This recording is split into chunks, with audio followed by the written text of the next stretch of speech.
All right. Let's see if we get it. You got me? All right. Okay. Good morning. Glad to see everybody here. And this class has started out real strong. I'm happy about it, and hope we can keep it going. And we're trying hard to keep this class being a really informative class where we can all learn. You know, that the class out in the fellowship hall, they've got some years on us, and so they have learned these lessons a lot longer than we have, myself included. And so, but it's important for us to really become knowledgeable about Scripture in order for us to live a strong Christian life. And so that's what we hope this class can become, something that we all can grow in and, and learn more and more. And we've been working through this book of Daniel, and we've got 2 lessons left. And of course, the theme as we started out for the book of Daniel is that God is in control. He is sovereign. He is in control of everything. And you know, we look at the world now. If you watch the news this week, you can see all these different nations. They've got tanks aimed at one another, and you don't know how it's going to affect. And if one bullet's fired in the wrong direction, it sets off everything everywhere, and it's going to impact, believe it or not, us too. And so we wonder sometimes, well, who is in control? Has God really got his hand on the steering wheel? And he does. He's absolutely navigating everything that happens. All these people that think they're in charge, they're really not in charge. They just think they are. So this week's lesson, we're going to work in Chapter 7. Chapter 7 can be very confusing. Just like the book of Revelations can sometimes blow our minds. The book of Ezekiel that we went through, this has a lot of things that we just can't understand. So I hope that I've done enough studying and praying that I can break down some of this that we see in Chapter 7 and really help us learn what these things mean. So we're going to be working in some prophecy today. The first 6 books of Daniel are all history and biography, things that happened in Daniel's life, the events that happened while he was in Babylon. 7 through 12 are all things that are revelation, things that are going to happen. Some of it in his visions are things that have happened slightly, but they're in the future. And Daniel predicts up to about 1,000 years worth of history that actually does happen just the way he predicts it. And then what we're going to see today in the vision that he sees is that he actually foretells of the entire future to the very end. He just doesn't understand it all. So if you feel confused, don't worry about it. He did too a little bit, and we're going to see that in a few minutes. But as I was reading this lesson, I think in the book it's called Future Scene or something like that. You won't need the book. We're going to work straight out of the Bible. If you don't have one, it's okay. If you don't have your book, it's okay. But if you want to use your book as a reference, that's good too. But as I was reading the lesson, I began to think about, have you ever noticed these signs as you're riding along somewhere where they've got these fortune tellers on the side of the road? They've got a sign and they can do palm reading and stuff. There's one on down in towards Goldsboro somewhere. And it's always funny to me when I go by this place because I'm thinking, if those people were really good at what they do, they wouldn't be doing it anymore. I mean, if I had that true ability, I'd know what the lottery numbers are this week. Okay? And I'm winning the lottery and I don't have to sit in that little cement building and read people's hands anymore. So, anybody that tells you they know when something's going to happen, they're probably lying. We don't know what tomorrow holds. And it was funny as I was thinking about all the times we've heard in our lifetimes of people that said they knew when Jesus was coming back. And every one of them were wrong. And then they would write a book and say, the reason is that God's coming in so-and-so. Jesus is coming in so-and-so year. That wouldn't happen. So they'd write a new book. And the reasons why I was wrong, and it's actually this other year. Okay, so they really didn't know. So as we start in today's lesson, we're going to actually be going all over the place. So you're going to need all 10 fingers and maybe a couple of toes to mark all your spots. Hopefully we won't get that far off the wall. But we're all going to be working mostly in Daniel and mostly in Chapter 7. But we're going to start by going back to Chapter 5 because these things tie together. This whole story ties together. So let's go back to Chapter 5, which we have not covered yet. And we're going to start there because there's a man named Belshazzar. Belshazzar was King Nebuchadnezzar, who we've talked about quite a bit. This was his grandson. And without going into a lot of detail, after Nebuchadnezzar died, there was a very quick progression of a couple of kings that just happened really quick over 2 or 3 years. It all was this big, ugly family triangle, and it wound up with Belshazzar helping to get his dad, whose name was Nabonidus, if I'm saying it correctly, to be the king. The problem was Nabonidus was helping to lead against this military onslaught that was coming from the Persians. So he couldn't be there. So he gave this power and of rule to his son, who is Belshazzar. So Nebuchadnezzar's grandson here. Now you're going to see in a few minutes that Belshazzar was not completely the king. He was actually sharing that title with his dad. So they were co-kings, so to speak. We'll look at that in just a minute too.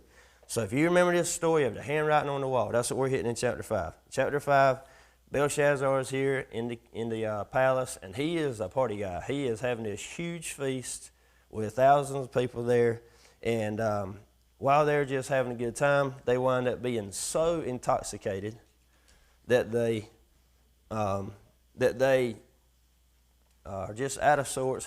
They're all messed up. And he finally gets so arrogant in himself and full of pride that he says, hey, you know, there's some artifacts from the temple that we brought back from Jerusalem. Oh, my granddaddy Nebuchadnezzar had them brought back. Let's go get those things. Those are gold cups. I'm the king. We should be using this stuff. So he has all that stuff hauled in. These are holy pieces of artifacts that they're using. And he says, let's start drinking out of those. And while they're doing that, a disembodied hand starts writing on the wall. Now, what would you do? Intoxicated or not, you'd probably freak out. Well, he did too. Let's look at chapter 5 and go to verse 5. At that moment, the fingers of a man's hand appeared and began writing on the plaster of the king's palace wall next to the lampstand. And as the king watched the hand that was writing, his face turned pale, and his thoughts so terrified him that he soiled himself and his knees knocked together. Now, to put that cleanly, he needed a diaper, right? Okay. He was terrified, and so he flips out, and he has a panic attack, and he says, okay, call in the wise guys. We got to find out what happened. They keep calling these wise men over and over and over, and none of them can ever interpret anything correctly. None of them can ever decipher what's going on. Finally, the queen says, look, bring Daniel in. You got to bring Daniel in again. So Daniel comes, and he interprets this handwriting on the wall, and the words were Mene, Tekel, and Parson. And the words were numbered, weighed, and divided. And he says, your kingdom has been numbered. Your days have been numbered. You've been weighed and you've been found in deficiency. And your kingdom is now over. It's going to be divided. Let's go down to verse...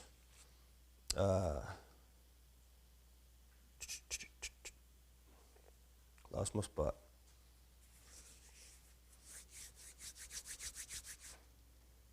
You know what? Skip that. I just told you a story anyway. So he tells him, you're going to be divided. So that very night, this happens. And the Persians come in. And what we left out is, while they're having this big feast, the Persians are actually around the city. They've been there for a while. But this guy is so arrogant that he said, forget it. I don't even care. And he's having this party. Now, once you notice in that chapter that as Daniel is brought in chapter 5, the first thing he does is tell Belshazzar that he didn't care what he really thinks. Go to verse 17. That's where I meant to get to a minute ago. Daniel answered the king, you can keep your gifts, because he offered him this third in command. Now, why third in command? You remember, he's a co-king, so he can't be second in command. So he says, keep your gifts, you can give them to somebody else. Goes on down, he says, instead of interpreting the words, he goes straight to talking about Nebuchadnezzar. He said, your granddaddy had greatness. He could do whatever he wanted. But he was so arrogant that God humbled him. And he said the same thing's going to happen to you. And that's what is interpreted in that section. Go down to verse 26, excuse me. This is the interpretation. Man, that means your days have been numbered. 27, you've been found deficient. 28, and your kingdom has been divided. And look at 29. Belshazzar gave an order. They clothed Daniel in purple, placed a gold chain around his neck. So he's been put in this position of power. Verse 30, that very night Belshazzar was killed. And Darius the Mede received the kingdom at the age of 62. So that's the spin-off of chapter 5. Now, 6 years earlier, so we're backing up in time a little bit. 6 years earlier, Daniel has this vision. And this vision that he sees is going to parallel the vision that we saw, the dream that we saw in chapter 2 that Nebuchadnezzar had. You guys remember the dream that Nebuchadnezzar had? And he panicked and he had this dream about this statue. Okay, we're going to go back and look at that. So go back to chapter 2. Told you I'm going to be flipping around a little today.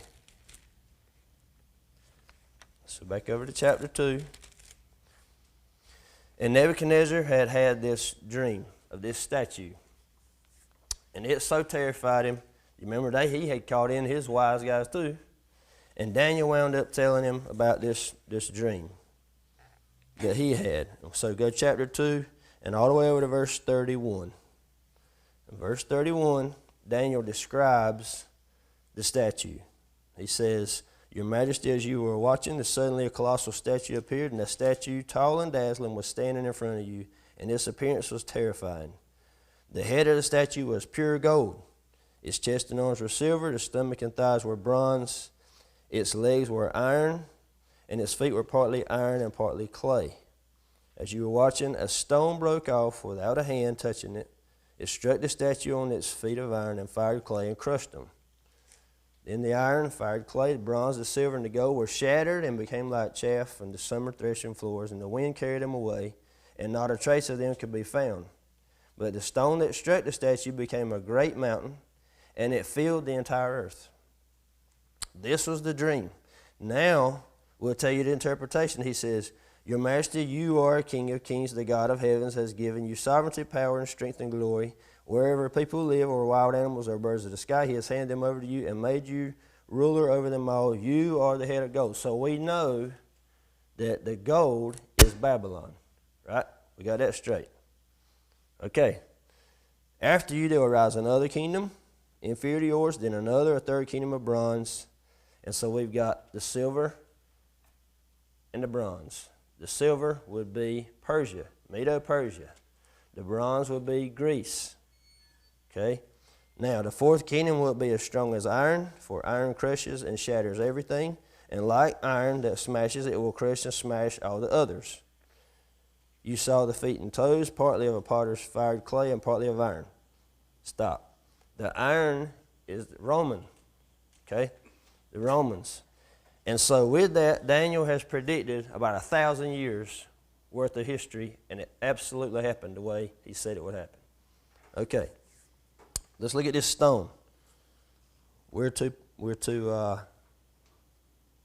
about 41, I guess it is. Yep. "So you saw the feet and toes, partly of potter's fired clay and partly of iron. It will be a divided kingdom, though some of the strength of iron will be mixed in it. You saw the iron mixed with the clay, and the toes of the feet were partly iron and partly fired clay. Part of the kingdom will be strong, and part will be brittle. You saw the iron clay mixed with the clay. The peoples will mix one together, but will not hold together, just as iron does not mix with clay. In the days of those kings, the God of heavens will set up the kingdom, and this will never be destroyed." Okay.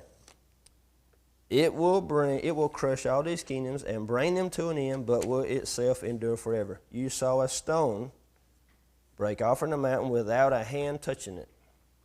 That's key. And it crushed the iron, the bronze, the fired clay, the silver, and the gold. And the great God has told the king. Okay, this stone, it crushes, and notice where it hits.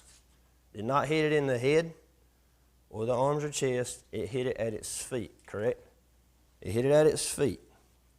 All right, this is Jesus' dominion and his kingdom. Go over to Matthew. Here's where we move some.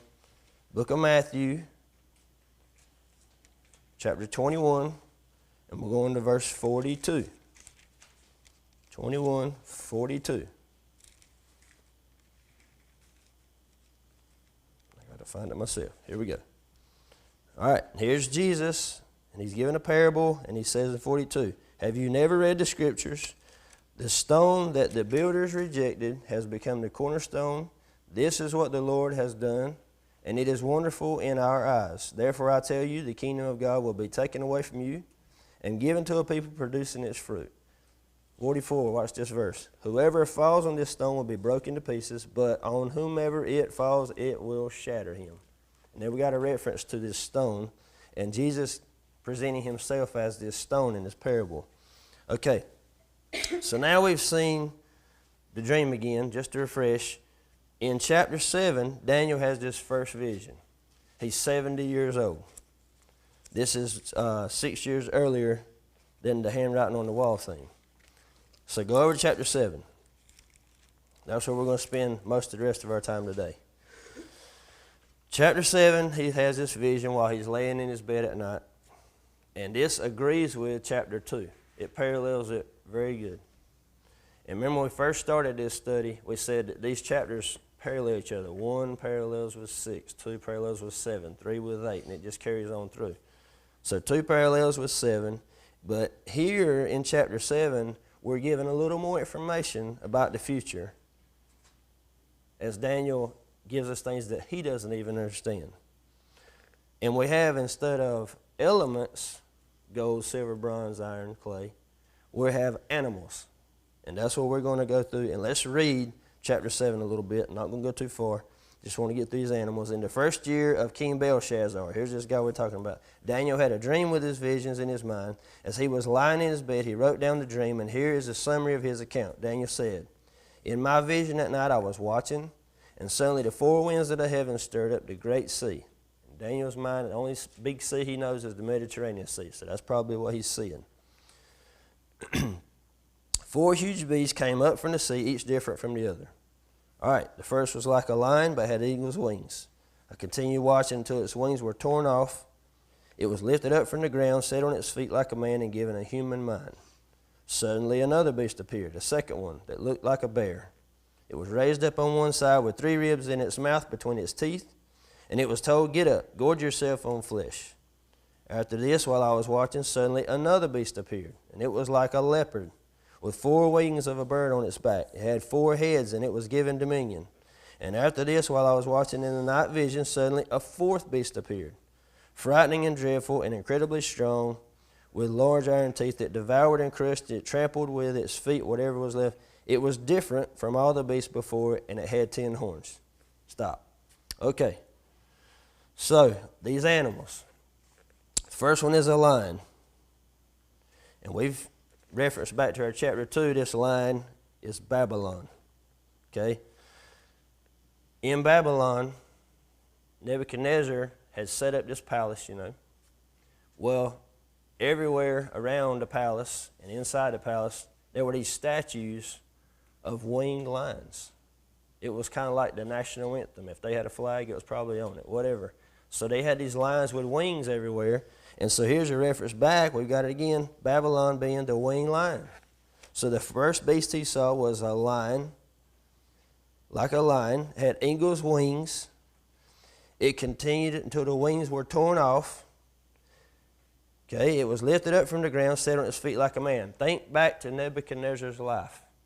He was full of pride, right? He was stripped of it, given to be like a beast. He goes out in a pasture for a while, 7 years, and he acts like an ox and he's eating grass, and then his mind comes back because he finally finds humility and a respect for God, and he's lifted back up again. So there you go. That matches up perfectly with that first beast. All right, the second one we see is the bear. It says the second one that looked like a bear. It was raised up on one side with 3 ribs in its mouth between its teeth. This is Medo-Persia. When we say Medo-Persia, you got the Medes and the Persians, and they kind of formed an alliance. But one of them was maybe a little stronger than the other, Persia. So notice what it says about the bear. One, it was raised up on one side. There's your indication of which of those was stronger. And it had 3 ribs in its mouth. And there's been all kinds of things I could read about this week about what people thought these 3 ribs were. But it turns out that most people believe it's because they conquered 3 nations in particular: Lydia, Egypt, and Babylon that we're studying today. So those are your 3 ribs in its mouth. It was told to get up, gorge yourself on flesh, and so they consumed and dominated, and they took over this. Now, the third beast Here's the third beast. It was like a leopard, it says. Leopard. This leopard is Greece. We haven't got into all this yet, but this leopard has 4 wings and it has 4 heads. Now, if you studied any, remember your world history, if you didn't pay attention like me, you probably don't remember all of it. But now that I'm older, I pay attention to a lot of that stuff. I love history now, so I'm learning more about these things and read about Alexander the Great. He was called Alexander the Great because he was great. His army was so mighty and so fast that it could clean out territory quicker than anybody in history at that time. In fact, I was reading this week, his army covered 11,000 miles of domination in just 8 short years. And in that time period was incredible. Okay? So these 4 wings indicate the speed in which, okay, have y'all seen the videos of cheetahs and leopards running? They're pretty quick. Put a wing on that cat and he is a lot faster. He's got 4 wings here, so he's got this speed. That's the 4 wings. And now you see the 4 heads. The 4 heads indicate something about what's going to happen to him. These 4 heads just happen to be the 4 generals of Alexander the Great, which after he died at the age of 32, the kingdom was split in 4 ways among those 4 generals. There's the 4 heads. All right, and it was given dominion. Now, the 4th beast, it says is different. Go to verse 7. After this, while I was watching in the night vision, suddenly a 4th beast appeared, frightening and dreadful and incredibly strong, with iron teeth, large iron teeth. Think back to our statue. Gold, silver, bronze, iron was Romans. The iron was the Romans. Okay. It had iron teeth. It devoured and crushed, and it trampled with its feet whatever was left. This is the Roman Empire. The Roman Empire, believe it or not, was even stronger than the Grecian Empire. And they took over everything. So this beast is different. Why? Because it says it was different from all the beasts before it because it had something unusual. It had 10 horns. All right. If you remember back when we were reading a few minutes ago about the iron and the clay mixing together, but they never did completely join, this is where that comes in. This is where it gets a little messy. And I had to read and read and read and read to get this part cleaned up for myself. But a Roman Empire, which would exist for a long time, the longest of any in history, almost 1,000 years. But the mixture begins as we see these 10 horns. Over in the statue, it was 10 toes. Now it changes to 10 horns. And the 10 horns are 10 kings. Flip over to verse 24. We're going on down to the translation part. Verse 24, the 10 horns are 10 kings who will rise from this kingdom. Okay? So there's the 10 horns. All right. Verse 8. Back to verse 8. While I was considering the horns, suddenly another horn, a little one, came up from among them, and three of the first horns were uprooted before it, and suddenly in this horn there were eyes like the eyes of a human, and a mouth that was speaking arrogantly. Who do you think that is? Anybody got a guess? That's the Antichrist. There we go. Now he's in the picture, so we say, well, what happened? Well, we have just jumped a lot of history, right? We just jumped a lot of time span. We've gone from Roman Empire to we're out in front of us now. Here's that mixture that never completely gelled together that we were talking about with iron and clay. So this beast, it was different. It had iron teeth. That's your Romans. And this is a slide to the expansion of future nations. You got European Union, the Western civilization is conquered. That we're in that. There we go. And so this nice thing that nobody has ever completely figured out. I was reading this week that a lot of people were saying, well, when the European Union started, there it is, there's the 10 horns, but when then we hit the 11th and the 12th nation, that kind of didn't add up anymore, and so they couldn't use that. But this is where that comes in, so verse 25 through 27. Let's go there. I realize I'm sending you all over the place. I'm going to clean this up in a minute. Okay. This little horn, another king, different from the previous ones, will rise after them and subdue 3 kings. He will speak words against the Most High, and oppress the holy ones of the Most High. He will tend to change religious festivals. Okay? He's going to take out Christmas. You can forget it. The things that you know that are important to you as a Christian, he's going to take care of those. And laws, which means he's going to redefine what's right and wrong. And the holy ones will be handed over to him for a time, a times, and half a time. Confused? 1 year, 2 more years, and a half. 3.5 years. You say, wait a minute, there's 7 years of tribulation. Yep, we'll get there in a minute. But the court will convene, and his dominion will be taken away to be completely destroyed forever. The kingdom, dominion, and greatness of kingdoms under all of heaven will be given to the people, the holy ones of the Most High. His kingdom will be an everlasting kingdom, and all rulers will serve him and obey him. All right. Are you confused? Good. Verse 15. As for me, Daniel, my spirit was deeply distressed within me, and the visions in my mind terrified me. I approached one of those who were standing by and asked him to clarify it all. So if you're confused, guess what? He was too. It's okay. All right, get your breath for a minute. Let's do a checklist on Daniel's prophecy. Babylon is set up as a kingdom. That's done. The Persians and the Medes take over Babylon. Okay, we talked about that. That's done. Greece will conquer Persia. That happened. Alexander the Great, right? The Romans will come behind and conquer Greece. That happened. A new Roman Empire of an iron and clay mix will set up a new dominion of these 10 kings. Remember the 10 toes, the 10 horns, and 10 kings. That's not happened yet.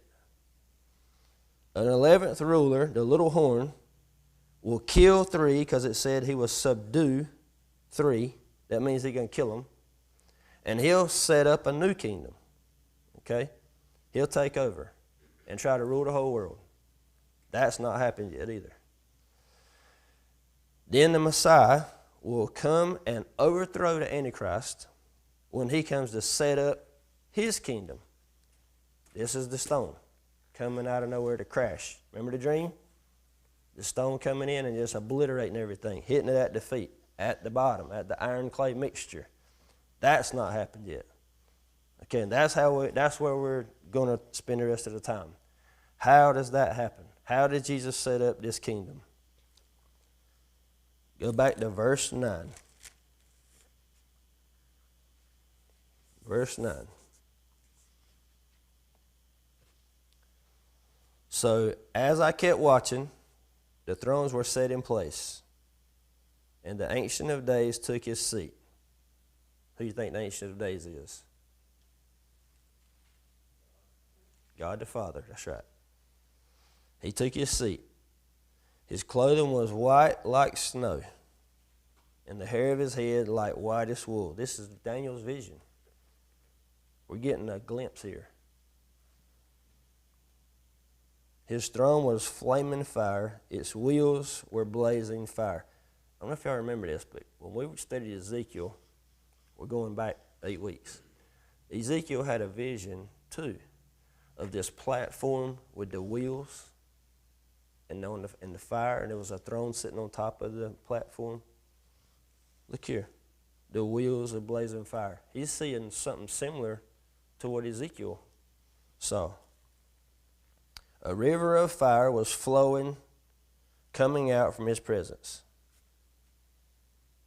Thousands upon thousands served him. 10,000 times 10,000 stood before him. And the court was convened and the books were open. So I hope as we read that, you get this picture in your mind of what it might be looking like here. This is a neat scene. And for a Christian, this is a scene that we sit and think about, boy, that's going to be something to see. Because these people that try to draw it, they can't do that justice. They do their best. But even Daniel here, as he's describing these animals, he says, like a lion, like a bear. It's maybe not exactly what we would picture as a bear, but it looks like a bear. It looks like a lion. It's the best description he could give. All right. The Ancient of Days. That's God the Father. And the Ancient of Days is a significant term because there's no beginning to God. And there's no end to God. He was here before everything. He'll be here after everything. So this Ancient of Days, all in capital letters there, as we realize He is omnipotent. He's everywhere. He's everything. He has always been. He always will be. And so we got this courtroom scene. In verse 11, he says, I watched then because the sound of the arrogant words the horn was speaking. Now when I read that, I started thinking, Satan has got some nerve. I mean, and the Antichrist has really got some nerve. As I continued watching, the beast was killed, and its body was destroyed and given over to the burning fire. And as for the rest of the beasts, their dominion was removed. But an extension of life was granted them for a certain period of time. And I continued watching in the night visions. And here's the part where it gets really good. And suddenly one like a son of man was coming with the clouds of heaven. So, like a son of man. So he's like a man. But since it said he's like a son of man, it means he's more than just a man. Right? He's more than a man. And it says he was coming with the clouds of heaven. So who could this be? Go over to Matthew chapter 26. We've been in Matthew a little bit already. Flip over to Matthew 26. Jesus is in front of the Sanhedrin. You remember the Sanhedrin? This is the religious court. Okay? And we're going to go all the way down to verse 59 in chapter 26. The chief priests and the whole Sanhedrin were looking for false testimony against Jesus so that they could put him to death. But they could not find any. Even though many false witnesses came forward, finally 2 who came forward stated, this man said, I can destroy the temple of God and rebuild it in 3 days. And the high priest stood up and said to him, don't you have an answer to what these men are testifying against you? But Jesus kept silent. The high priest said to him, I charge you under oath, by the living God, tell us who you are. Tell us if you are the Messiah. Are you the Son of God? He said. He said, tell us who you are. And Jesus in 64 says, you just said it. You have said it. Jesus told him, but I tell you, listen here, in the future you will see the Son of Man seated at the right hand of power and coming on the clouds of heaven. And this is this Old Testament reference back to the clouds. The Son of Man was coming with the clouds of heaven, verse 13 back in Daniel 7. And when he said that to the Sanhedrin, they had a fit. Okay? They had an absolute fit, because it says right after that, oh, I lost my spot. Here we go. Right after that, the high priest tore his clothes, and he said, he's blasphemed. He needs to die. And so they killed him. All right, so now we're back to Daniel 7, and we're going to 13 again. I continued watching in these night visions, and suddenly one like a son of man was coming with the clouds of heaven. He approached the Ancient of Days and was escorted before him. He was given dominion and glory so that those of every people, nation, and language should serve him. And his dominion is an everlasting dominion that will not pass away, and his kingdom is one that will not be destroyed. Okay, so remember our courtroom scene. And here's the Son of Man. We got Jesus. And it says he's escorted before God, the Father. And so this is you don't see this many times. But here is God the Son, and he's facing God the Father. Right? And it says he was given dominion and glory and a kingdom. He was given to him. This is the handing over of authority. Okay? You've done good. Here's your reward. Here's your reward that you're going to have. Now the last place we're going to go to is Philippians. And take time to go over here because we're going to Philippians chapter 2. We studied Philippians late last year, and we went through the whole book. But to me, chapter 2, this section we're about to read, is one of the best parts of that book. And Paul is writing to the church at Philippi, and he is giving Christ his credit. All right?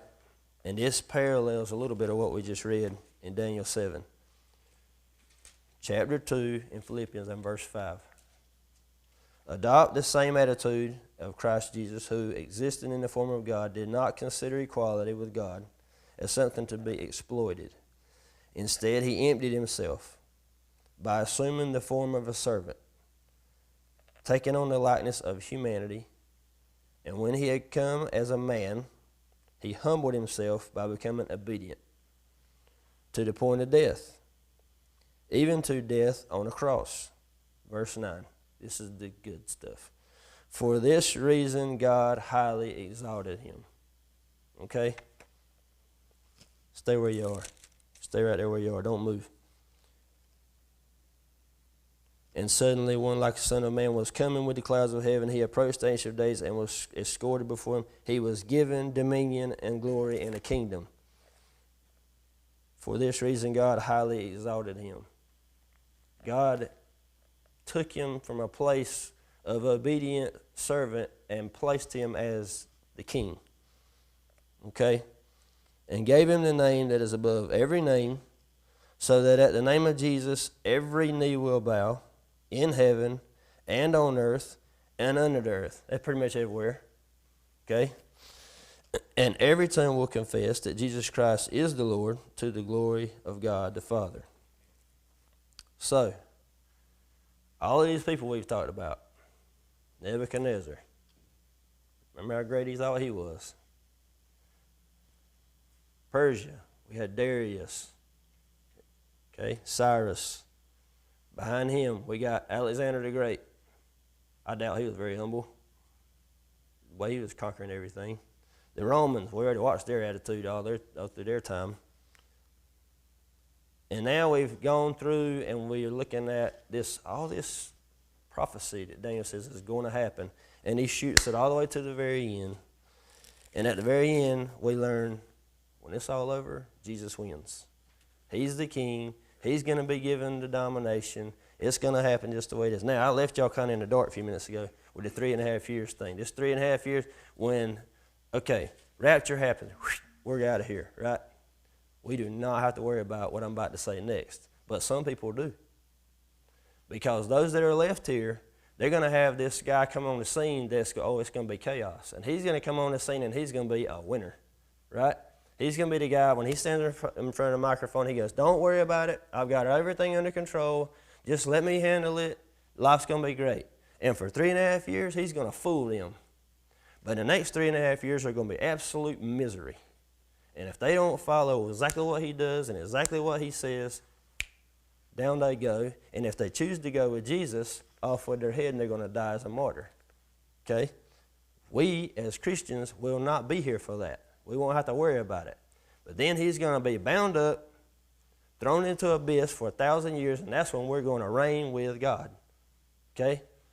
That's going to be fantastic. Okay? There's even scriptures that you can't even find stuff about death in that part. Okay? Somebody dies at 100, they're going to say way too early. But it's just going to be a time of prosperity and huge growth and everything. It's going to be great. The millennial reign. Okay? Then after that, court is in session, as we read, and Satan is into hell forever in a blazing fire. And the earth is destroyed, and then a new kingdom and a new earth is set up forever for us. That's the good part. Now, your title in your lesson was Future Scene. Daniel lived before all of this stuff happened. And yet, his prophecy was dead on. Everything he said was going to happen, happened. Just the way he said it was going to happen. But this is the part that got me kind of thinking. And I went and read some more this week and then thought about it. And there's so many things in the book of Daniel that give us a picture of Daniel in parallel with Jesus. Think about how obedient he was. He was so obedient. He never defied God. He had to make those choices over and over and over again. And yet, God was using him in such a strong way that he was preserved to do this, to carry out this mission. How about when Nebuchadnezzar goes through, he has to go tell Nebuchadnezzar, you are full of pride. He could have killed him right then, but he didn't. Later, Belshazzar, he says, your kingdom is divided and you're done. That very night, the Persians invade the place, take it over, and they become in control. Guess where Daniel winds up? Sitting in the palace with Darius. God preserved him all the way through so that he could carry out his mission. And the same thing happened with Jesus. As we watched from the beginning of Genesis all the way until he is on the cross, as time after time after time, Satan has tried to stop that, but Jesus, he's here. He came. Right? That line that went all the way to Christ was preserved all the way through, and Daniel was preserved till his mission was carried out as well. But look at verse 28. This is where we're going to quit for today.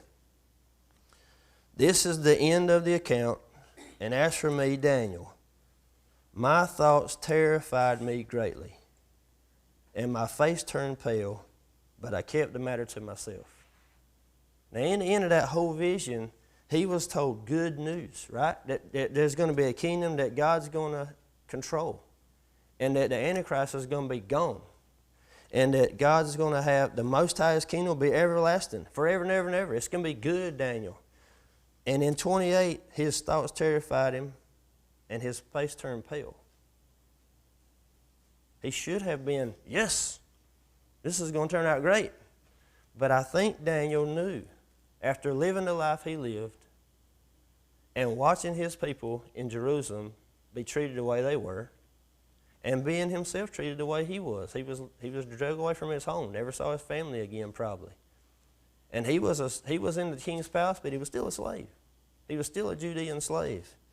And I think here as he's terrified greatly and his face turned pale, he knows that there's going to be a ton of people that won't be part of this good news. They won't be part of the good ending. There's going to be a lot of destruction and pain and sin, and he sits and says, how did we get to this place? It could have been avoided. And next week, we're going to read about Daniel's prayer of confession, because no matter what we see out of Daniel, the most I see out of him is that he was absolutely humble and submissive to God. No matter what. He never, ever defied him in any way. In fact, when you read about his account with the lion's den, the satraps that Darius brought in, he had 120 of them, and those guys were corrupt.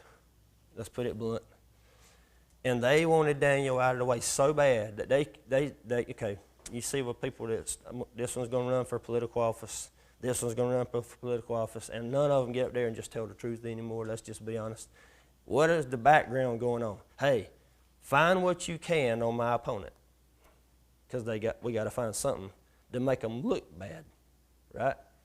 And that's what those satraps were doing. They were finding anything to dig up all the kind of dirt that you can on Daniel, and they couldn't find any. They said, we got to do something, because the only way we're going to be able to get him is if we make some rule that messes with his God, and that's what they wound up doing. The 30-day rule where you had to worship Darius and you couldn't bow to God. You couldn't pray. And Daniel said, hey, he probably had the thought, well, I could not pray for 30 days. I can just do it in the closet and nobody. But no, he did exactly the same thing over and over. He didn't quit. And I noticed how his pattern of behavior and Jesus's are so similar. And so as we wrap up today's lesson, just think about those parallels. But the main thing I wanted us to get is that no matter what goes on in all this world history, these guys that thought they were top dogs, they weren't. And they were just pawns that God was moving around on the chessboard till he made what his plan was to be carried out. So if you ever are worried about how's it going to turn out, or you're wondering when's Jesus coming, you don't have to. And we don't know. And anybody that says they do, they're lying. And so, anyway, I hope everybody is a little clearer on all those beasts and the statue and how they line up, and we begin to understand, a lot of those things, there's so many abstract details that it's hard for us to wrap them up in a nice package and get them. But once you see those things side by side and realize God made those promises in those dreams and visions, and he has yet to fulfill one of those promises that he made. They always are carried out. So if all those worked out to be exactly the way that the Bible says, why would I not trust that the things God promised for the future to be carried out as well? Those are things we can count on. So anyway, anybody got questions or comments? Things you noticed? Are you thoroughly confused? And are your fingers sore from flipping around? Sorry for moving around so much, but those things just tie together so well. So. All right. Let's pray. Ed, will you lead us in a prayer? Go ahead. Father God, we thank you for this time we can learn about your word. Lord, we know there's so many ways in Scripture that we can be assured of the future, that you are the one who holds the future, and you are the one in control of all things. Lord, I'm so thankful for the confidence that we can have in you and in the eternal life that you have promised us, because we see what's going to happen next. Lord, once again, I just thank you for the way you love us. Thank you for this time and for everyone who was gathered here this morning to hear the word. I just pray that we'll continue to grow in you each and every day as we find more ways to talk to you and learn about you and study your word. Lord, be with us the rest of this morning and this day as we continue to worship you. Pray these things in Jesus'